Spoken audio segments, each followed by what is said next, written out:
Hello friends, how are you all? I hope you are fine.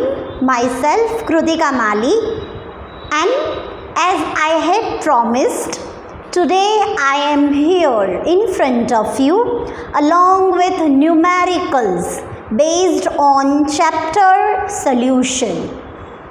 As you all know, numericals are very important from physical chemistry of standard 12th. Here I am along with important formulas and very frequently asked questions based on theories from chapter solution. So thank you for watching and liking all my videos. I am very grateful for your support and stay connected with me to learn all the chapters of your chemistry syllabus. Later on, I will start teaching standard 11 students as well as soon as possible. Okay, so let's begin with numericals from chapter solution. The first question we are given is 68% HNO3 by mass in aqueous solution. Here HNO3 is solute and water will be solvent. We are given 68% by mass, which means that mass of solution is 100 grams, right?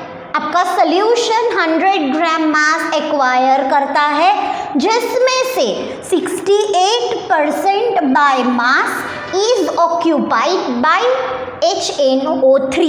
Therefore, we can say mass of HNO3 is 68 grams and mass of water will be 100 minus 68, that is 32 grams. So सबसे पहला काम आपको यही करना है. In your question, if you are given percentage weight by weight or percentage volume by volume or percentage weight by volume, then you have to interpret the meaning of your given percentage and you have to find out mass of solute as well as mass of solvent. Now what you have to find out in this question? You have to find molarity. Okay, so let's go for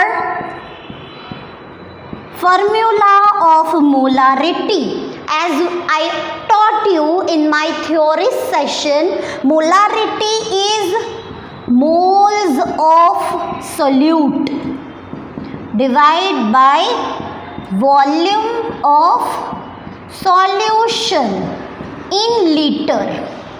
Is it? Yes. So moles of solute will be replaced by given mass of solute upon molar mass of solute. Number of moles का formula जो मैंने आपको बताया था वही मैं यहाँ replace कर रही हूँ. सल्यूट के मास को मैंने डिनोट किया है W2 से और molecular mass is denoted by M2 into volume of solution in liter. Okay, I'm given volume in ml. Then I will put 1000 over here. Now once again check the question. Are you given W2, that is mass of solute? Yes. Mass of HNO3, that is W2. So we know 68 divided by M2. Now what is M2? Molecular mass of HNO3, that is 63. That you have to count. Okay, multiply by 1000, divide by volume in ml. Now here we have stuck. है ना, हमारी गाड़ी यहाँ पे आके अटक गई because in our question we are not given volume but we are given density of the solution. So using density we can find volume of your given solution. From the formula, density is equals to mass by volume. Now एक चीज़ जहाँ पे ज़्यादातर students को मैंने देखा है गलती करते हुए, दैट इज कि डेंसिटी पुट करेंगे सोल्यूशन की, राइट, दैट इज 1.504 और मास क्या पुट कर देते हैं बच्चे बाय मिस्टेक, ये 68 ग्राम, बट नो, हमें यहाँ ये सोल्यूट का मास हो गया, सोल्यूट का मास हमें नहीं रखना है, हमें सोल्यूशन का मास रखना है। क्यों? क्योंकि अगर ये डेंसिटी सोल्यूशन की है तो ये मास भी सोल्यूशन का ही होगा और ये वॉल्यूम भी तो सोल्यूशन का ही होगा, हमें वॉल्यूम ऑफ सोल्यूशन ही तो चाहिए, right. So we have to put 100 over here. How many of you are having confusion कि मैम ने यहाँ पे 100 क्यों रखा?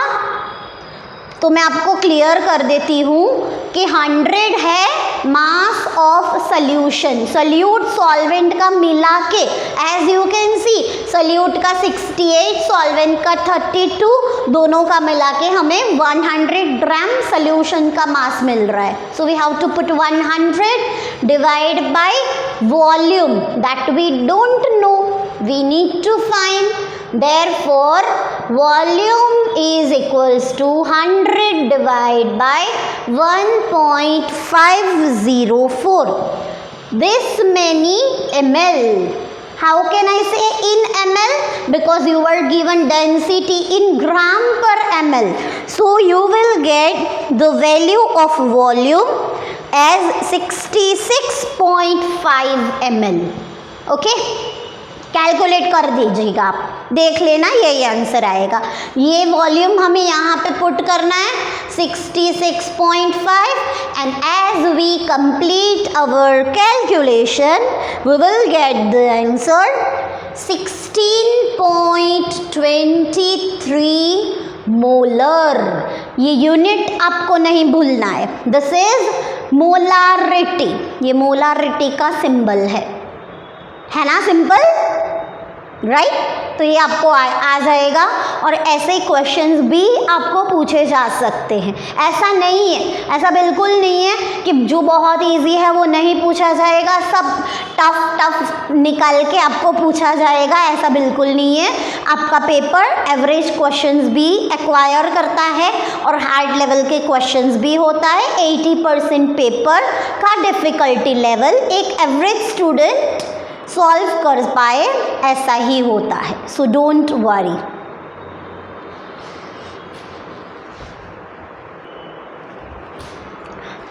Let's go for another important numerical.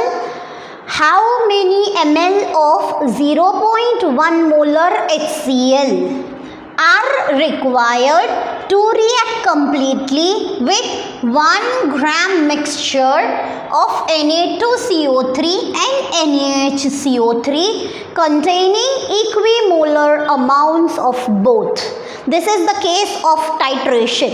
As you have done your volumetric titrations in your standard 11 as well as redox titrations in your standard 12, in this case you are given mixture of bases. You are given 2 bases in a mixing form which is having 1 gram.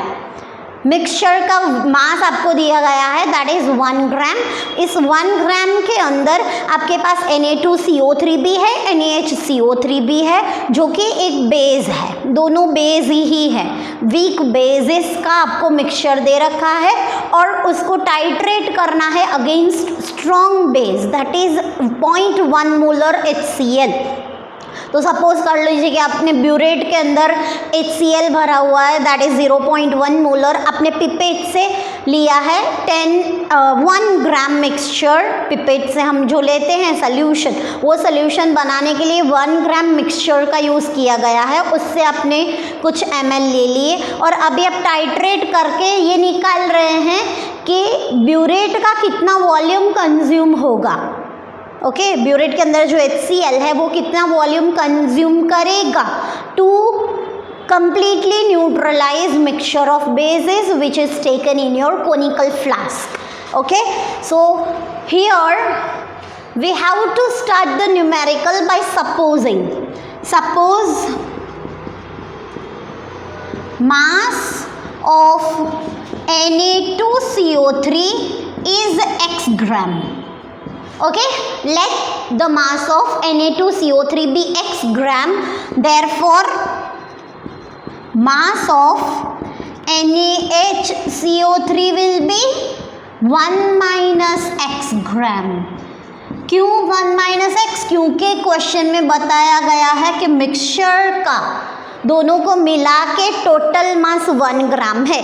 इसमें से हमने suppose कर लिया कि Na2CO3 का x gram weight है, तो NaHCO3 का कितना होगा? 1 minus x ग्राम होगा। ओके, ये हमारा फर्स्ट पॉइंट है। अभी हमें ये बताया गया है कि इक्वी मोलर अमाउंट में है, equimolar amounts are present, मतलब कि Na2CO3 के जितने मोल्स है उतने ही मोल NaHCO3 के भी है, दोनों के नंबर ऑफ मोल्स में कोई फर्क नहीं है, ये मीनिंग होता है इक्वी मोलर का। So we can say moles of Na2CO3 is equals to moles of NaHCO3 बोल सकते हैं ना हम, क्योंकि इक्वी मोलर है तो इसके मोल और इसके मोल एक दूसरे से इक्वल है। नाउ मोल्स क्या होता है? What is the number of moles? That is given mass upon molar mass. So I can say Na2CO3 का given mass x ग्राम है और उसका मोलर मास मतलब 2 into 23 plus 12 plus 3 into 16, right? That will be 106। ये क्या है? Molecular mass find कर लिया है हमने Na2CO3 का, ये इसका गिवन मास हो गया, ये उसका मोलर मास हो गया, तो ये उसके नंबर ऑफ मोल्स हो गए।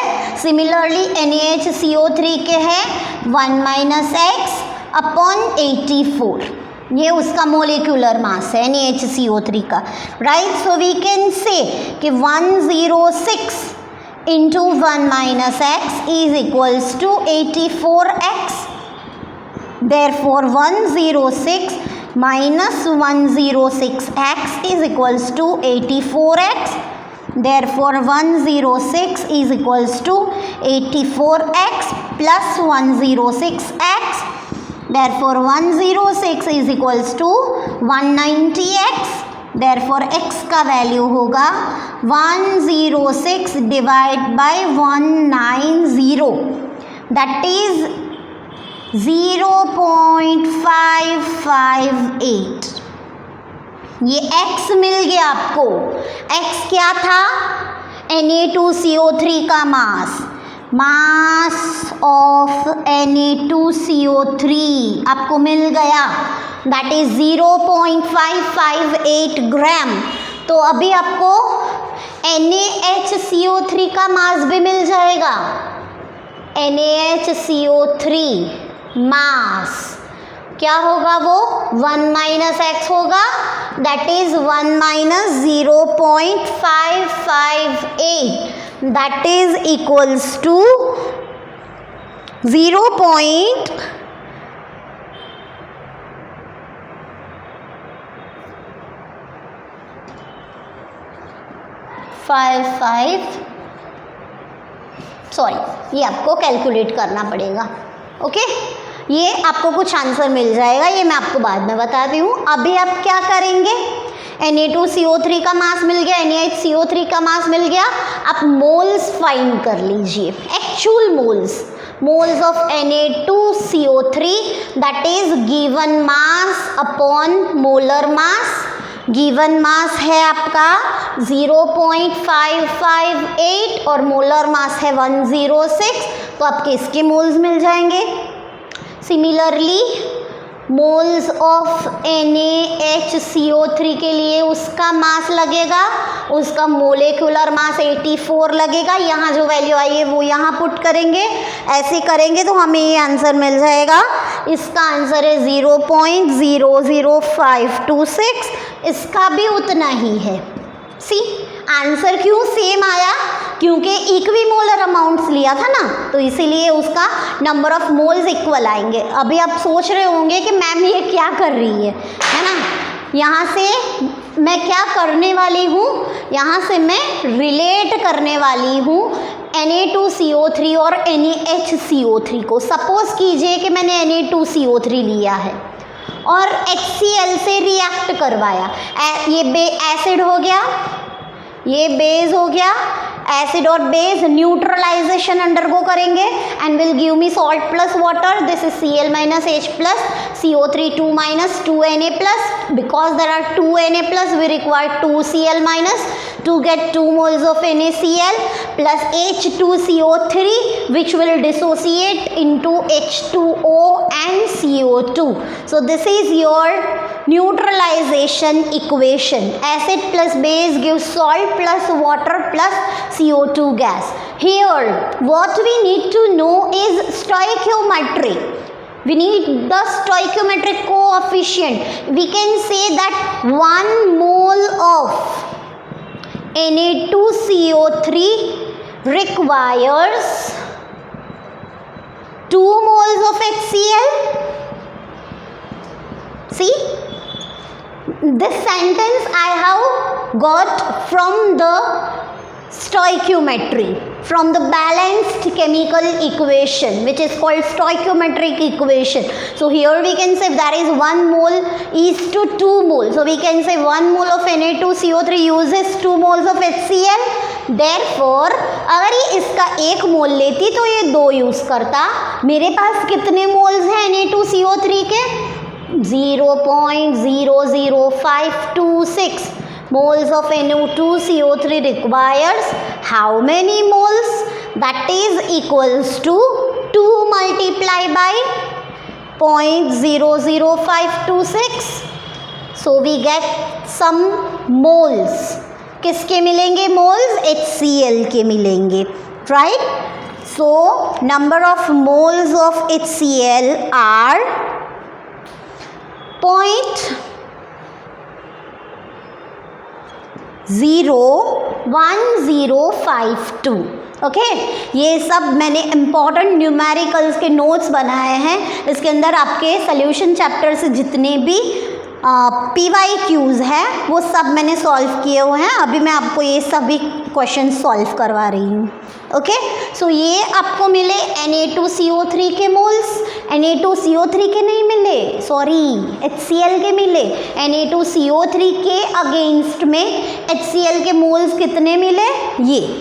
अभी NaHCO3 से बैलेंस करिए, plus HCl, Na plus HCO3 minus H plus Cl minus, एक Na एक Cl बनाएगा, 1 मोल NaCl, एक H प्लस है, एक H यहाँ है, मतलब H2CO3 जो ब्रेक होगा H2O और CO2 देगा। अभी ये इक्वेशन बैलेंस्ड है? Yes, it is balanced.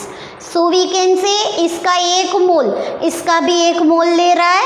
So we can say 1 mole of NaHCO3 requires 1 mole of HCl. Therefore, if we take 0.00526 moles of HCl, it will also require 0.00526 moles of HCl मतलब HCl दो जगह पे use हो रहा है। Na2CO3 ने भी HCl use किया, NaHCO3 भी यूज़ करेगा। तो मुझे क्या फाइंड करना है, टोटल HCl कितना यूज़ हुआ। ओके, तो हम ये मोल्स और ये मोल्स का टोटल कर देंगे। Therefore total number of moles of HCl required will be 0.01052 plus 0.00526, that is equals to 0.1578 moles. Now last step. In your question you are given molarity of HCl and now you know moles of HCl as well. So we can find volume by using molarity formula. Molarity is moles of solute upon volume of solution. Okay, now ये molarity भी HCl की है, कितनी है, question में given 0.1 is equals to 0.01578 divide by volume. Therefore volume of HCl is equals to 0.01578 into 1000. Why 1000? Because we are given volume in, we need to find in ml.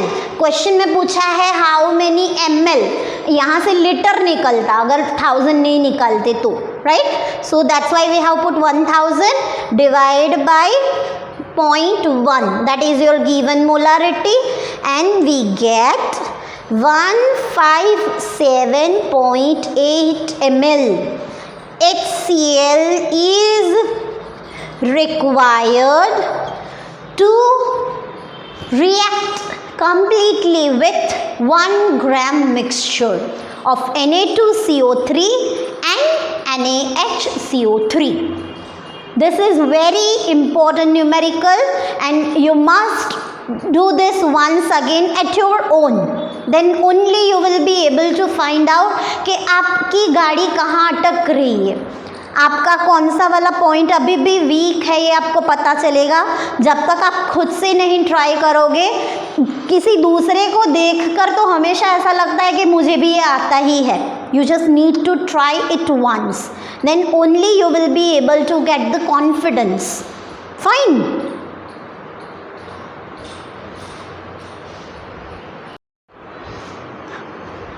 Let's go for next question. A solution is obtained by mixing 300 gram of 25% solution and 400 gram of 40% solution by mass. एक solution है जिसका 300 ग्राम है और 25% है, दूसरा solution 400 ग्राम है उसका 40% है। ये दोनों सॉल्यूशंस को मिक्स करके हमने एक नया सॉल्यूशन बना रखा है। आपको उसका मास परसेंटेज फाइंड करना है रिजल्टिंग सॉल्यूशन का। First what you are given 300 gram of 25% solution. Okay, first of all let me tell you कि अगर यहाँ 100 ग्राम सॉल्यूशन होता, 300 की जगह अगर आपको 100 ग्राम 25% सॉल्यूशन होता तो आप उसका मीनिंग क्या निकालते, यही निकालते ना कि अगर आपके पास 100 ग्राम ऑफ सॉल्यूशन है तो उसके अंदर 25 ग्राम सॉल्यूट है, यही उसका मीनिंग होता है 25%। 100 ग्राम में अगर 25 ग्राम है तो 300 ग्राम ऑफ सॉल्यूशन में होंगे 25 into 300 divide by 100, so that is 75 gram. Similarly दूसरा आपको दिया है 400 ग्राम ऑफ 40% सोल्यूशन। ओके, यहाँ पे भी सेम थिंग सोचिए, 100 ग्राम 40% होता तो उसका मतलब है 100 gram of solution contains 40 gram of solute, therefore 400 gram will have 40 multiply by 400 divide by 100, so that will be 160 gram, right? तो यहाँ आपको इसके भी 75 ग्राम मिले, ये किसके ग्राम है?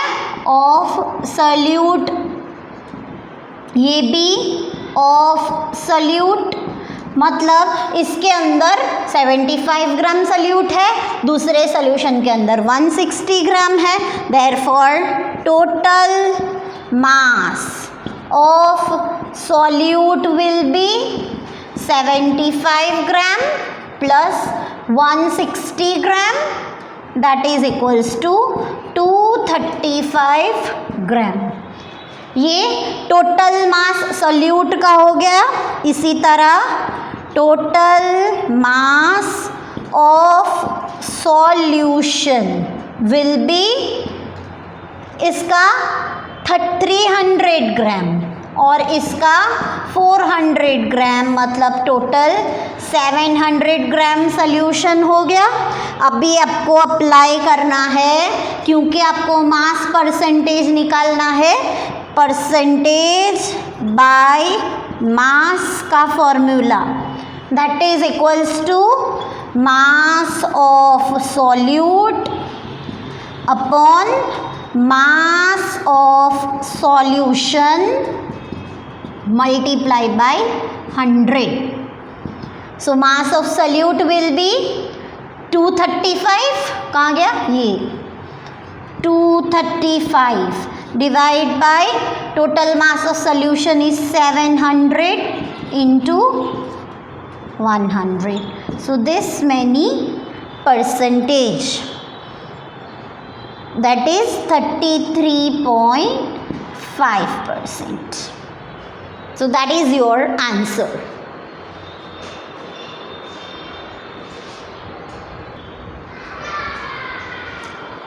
Let's go for next numerical. A sample of drinking water is contaminated by chloroform. Chloroform एक एनेस्थेसिया की तरह काम करता है. It was used earlier as anesthetic agent, but now it is replaced by halothane. Now अगर वो पीने के पानी के साथ मिक्स हो गया है क्लोरोफॉर्म, तो ये कार्सिनोजेनिक हो सकता है, मतलब उससे कैंसर भी हो सकता है. उसका level of contamination was found 15 ppm. Okay, and you have to find percentage by mass along with molality. Now first you need to know what is ppm. सबको फुल फॉर्म तो पता ही है, पार्ट्स पर मिलियन, पर उसका meaning क्या होता है पार्ट्स पर मिलियन? मैंने बोला कि मेरे पास 15 ppm क्लोरोफॉर्म है, it means that I am having 15 parts of chloroform in million parts of solution by mass. समझ आया? नहीं, फिर से 15 ppm का मतलब होता है कि जिसके भी 15 ppm है, क्लोरोफॉर्म के 15 ppm है, मतलब मैं 10⁶ पार्ट्स लेती हूँ सोल्यूशन के. कितने? 10⁶ parts, that is 1 million. Million parts लेती हूँ सोल्यूशन के, तो उसके 15 पार्ट्स ऑक्यूपाई कर रखे हैं क्लोरोफॉर्म ने. मतलब 10⁶ parts are total and individual part of chloroform is 15. So now we need to find percentage by mass, जिसका फॉर्मूला है mass of solute upon mass of solution multiply by 100. So we will put mass of solute, that is 15. Okay, हमने 15 gram chloroform है ऐसा मान लिया है. Respect to mass of solution considered as 1 million. अगर solution 1 million है, 10⁶ है, तो सल्यूट 15 पार्ट है, इंटू 10⁻², कहाँ से आए, ये परसेंटेज के 100 है, उसको मैंने कैलकुलेट कर लिए, ये ऊपर जाएगा 10⁻² इंटू 10⁻6 जो है वो ऊपर जाके -6 हो जाएगा, -4 आ जाएगा, डेसिमल शिफ्ट किया है, that's it, and you will get your answer of percentage by mass. And in next step you need to find molality. Molality का फॉर्मूला है W2 upon M2 into 1000 upon W1. But before that we need to find what is W2, what is M2, what is W1. So here because we have 10 ppm 15 ppm CHCl3, 15 gram chloroform हो गया in 10⁻6 gram of solution. So nearly we can say कि जो solvent है जो हमारा W1 है, W1 हो जाएगा 10⁻6 ग्राम. और मोलिकुलर मास फाइंड कर लिया हमने क्लोरोफॉर्म का, कार्बन का 12, हाइड्रोजन का 1 एंड क्लोरीन का 35.5 पुट करके हमें मिलेगा 119.5. ये सब वैल्यूज़ हमें यहाँ पे रिप्लेस करनी है. W2 का वैल्यू हो गया 15, मोलिकुलर मास हो गया 119.5 multiply by 1000 upon W1 which is nearly equal to 10⁻6. So we get the molality 1.25 into 10⁻⁻4 molal. आप मोलल भी लिख सकते हो, आप मोल पर केजी भी लिख सकते हो, जो कि मोलालिटी का ही एक और यूनिट है.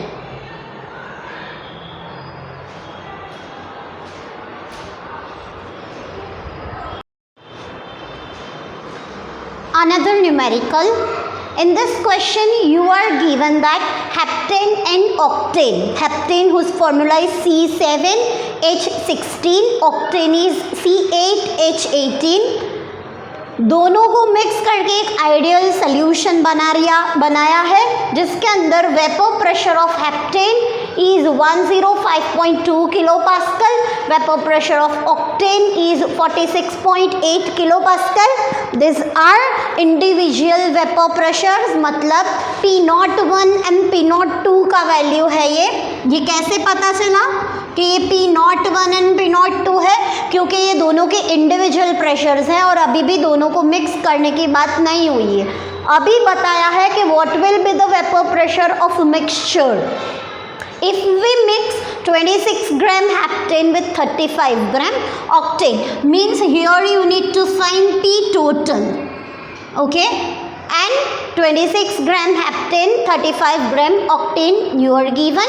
Here the first step I have done is I find molecular mass of heptane and octane from the formula CnH twice n plus 2, okay, and we know how to find molecular mass. So that of heptane and octane is here in front of me.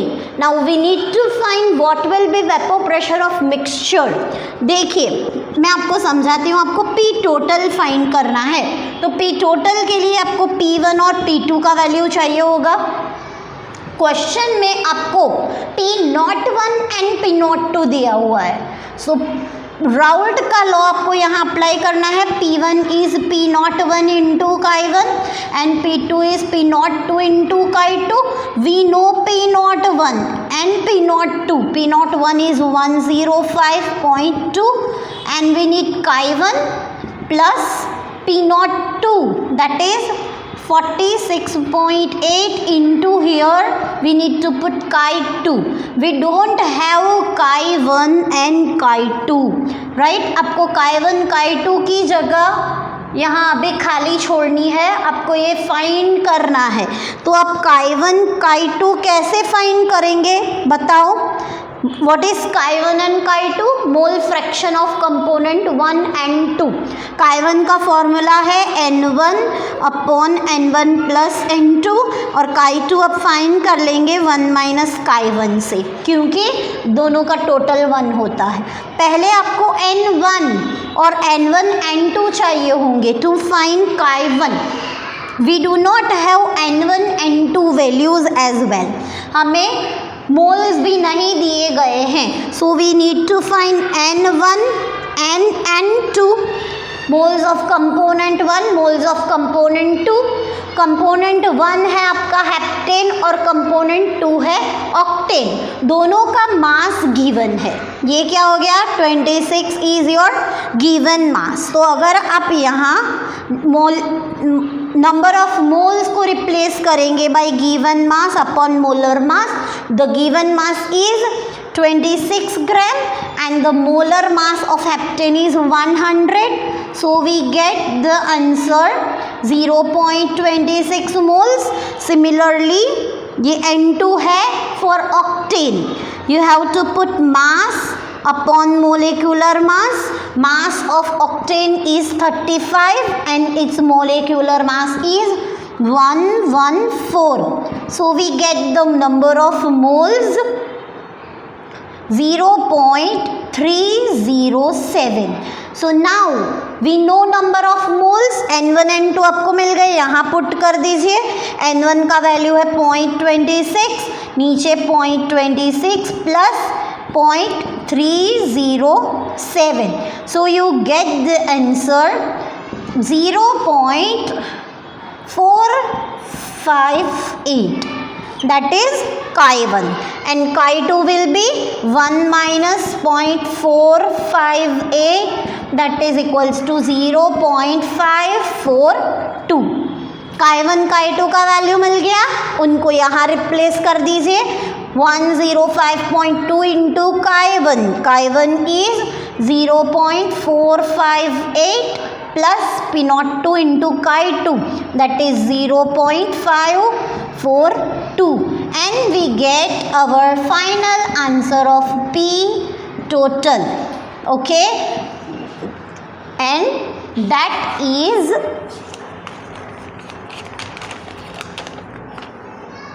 74.54 kilo pascal.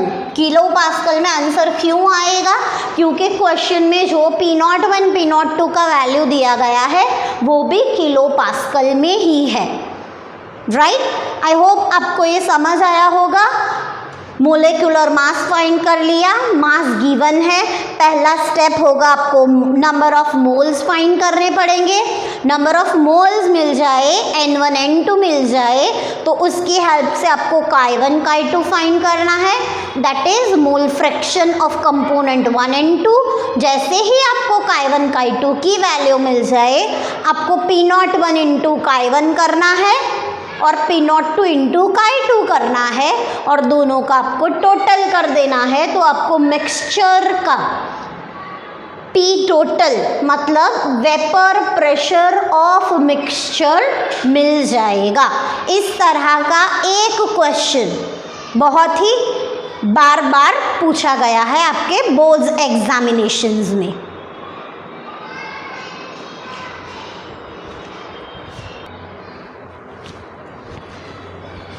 Our next question is 5% solution by mass of cane sugar in water has freezing point of 271 Kelvin. Calculate freezing point of 5% glucose in water if freezing point of pure water is 273.15 Kelvin. By reading the question, we get to know that these are two different cases. One for cane sugar in water and another case is glucose in water. Okay?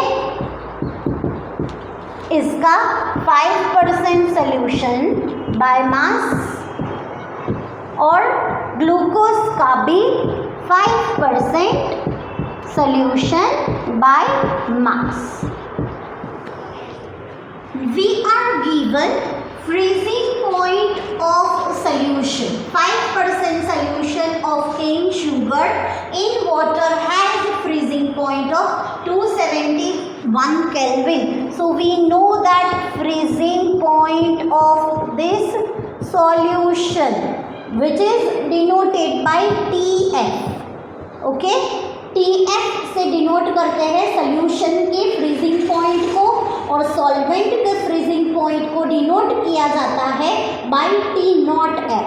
So we are given TF that is 271 Kelvin, and we also know T naught F, that is freezing point of water, that is 273.15 Kelvin, that you are given in your question. Okay ये 5% को decode करते हैं तो आपको मिलेगा W2 is 5 gram and W1 is 95 gram. So now we will go for delta TF is equals to, delta TF का एक formula क्या है, T not F minus TF, is it? Yes. So we will get 273.15 minus 271. So we will get this value. Okay, अभी हम answer कितना आएगा इसके अंदर नहीं जा रहे हैं. ये क्वेश्चन कैसे सॉल्व होगा ये आप अच्छे से देख लो. आपको एक बार तरीका आ गया तो आपको कैलकुलेशन तो आती ही है, राइट? वो तो कैलकुलेट ही करना है सिंपली. यहाँ से आपको डेल्टा TF का वैल्यू मिल जाएगा. आगे आप क्या करेंगे, डेल्टा TF का दूसरा फॉर्मूला पुट कीजिए. Delta TF is equals to KF into molality. You know this formula. So delta TF जो यहाँ आपको आंसर आएगा equals to KF into W2 upon M2 into 1000 upon W1. ये वैल्यू पता है, ये नहीं पता, KF नहीं पता आपको, मतलब आप KF को सब्जेक्ट बना सकते हैं. Therefore KF is equals to, उसको सब्जेक्ट बनाइए, delta TF into M2 into W1 upon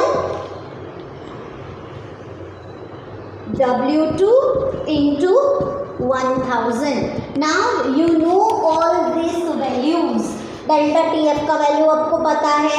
M2 for sugar, sugar का फॉर्मूला जानते हैं हम, C12H22O11, एंड ग्लूकोज का होता है C6H12O6. तो उसका मोलिकुलर मास आएगा 180 ग्राम पर मोल, और इसका आप कैलकुलेट करेंगे तो 322.42 ग्राम पर मोल. ये आप कैलकुलेट करके देख लेना, ये आंसर आपको मिल जाएगा. 180 शुगर का है तो 342 into W1 will be 95 grams, W2 will be 5% से 5 ग्राम. ये भी वैल्यू आपको मिल जाएगी यहाँ से. ये आप यहाँ पुट करेंगे तो आपको KF का वैल्यू मिलेगा in kelvin kilogram mole inverse unit में.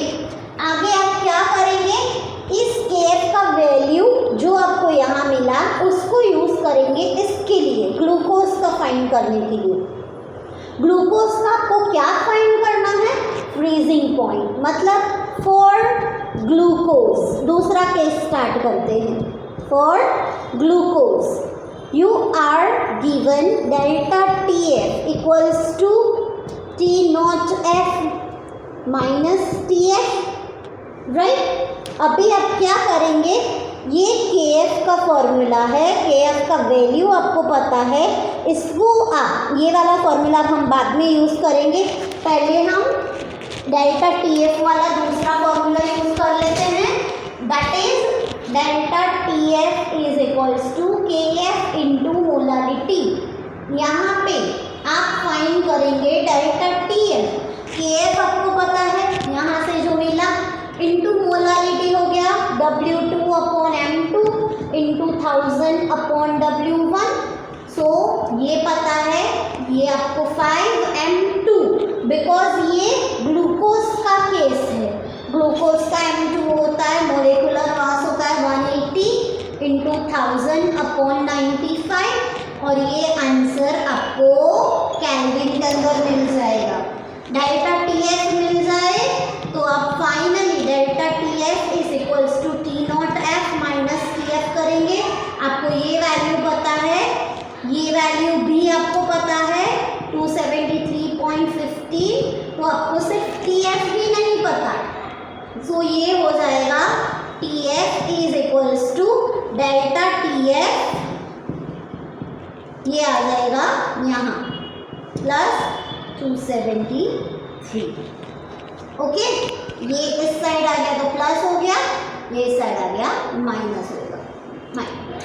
Okay, this many kelvin. तो ये मैंने आपको तरीका दिखा दिया, आप इसको अच्छे से कैलकुलेट करेंगे तो आप इस तरह के न्यूमेरिकल्स सॉल्व कर पाएंगे। ओके, आपने देखा कि मैंने अपने 7 वीडियोस के अंदर 7 parts of solution chapter, I have made 7 different videos, जिसमें से मैंने 2 वीडियोस के अंदर न्यूमेरिकल्स की सीरीज बनाई है और 5 वीडियोस के अंदर मैंने थ्योरीज को एक्सप्लेन करने की कोशिश की है। मैंने अलग अलग तरीके के न्यूमेरिकल्स लेके आपको एक्सप्लेन किया है ताकि आपको सब तरह के न्यूमेरिकल्स ये अच्छे से आ जाए। एक मेरी आपके लिए फ्री एडवाइस है, जैसे मुझे पता है फ्री एडवाइस किसी को लेना पसंद नहीं है, पर आप सुन लीजिए, आपको ठीक लगे तो आप करना। आपकी जैसे ही किसी चैप्टर की थ्योरीज कंप्लीट हो जाए तो आप थ्योरीज कंप्लीट होने पर एक लिस्ट बनाना फॉर्मूलाज का। ओके, आपको रेडीमेड में मिल ही जाता है, वैसे बहुत सारे रेफरेंस बुक्स के अंदर मिल जाता है, पर अगर आप अपनी खुद से करेंगे, ऐसा एक लिस्ट प्रिपेयर करेंगे तो आपको फॉर्मूला ज़्यादा अच्छे से याद रख पाएंगे और जब भी आप कोई न्यूमेरिकल का क्वेश्चन पढ़ेंगे तो आपके माइंड में स्ट्राइक होगा कि यहाँ पे यही फॉर्मूला फिट होने वाला है, क्योंकि आप उसके टर्म्स को बहुत अच्छी तरह से समझ पाएंगे। As we all know, numericals from this chapter are very important. I have tried to emphasize on each and every aspect of this chapter as good as possible. I could make it for you. Thank you for watching. Thank you for liking my videos. Please आपका प्यार ऐसे ही मुझे देते रहिए, मुझे encouragement की बहुत ज़रूरत है। ओके, मैं आपके लिए ऐसे ही और वीडियोस बनाती रहूँगी। Please like and subscribe my videos and share with your friends and students who are appearing for 12th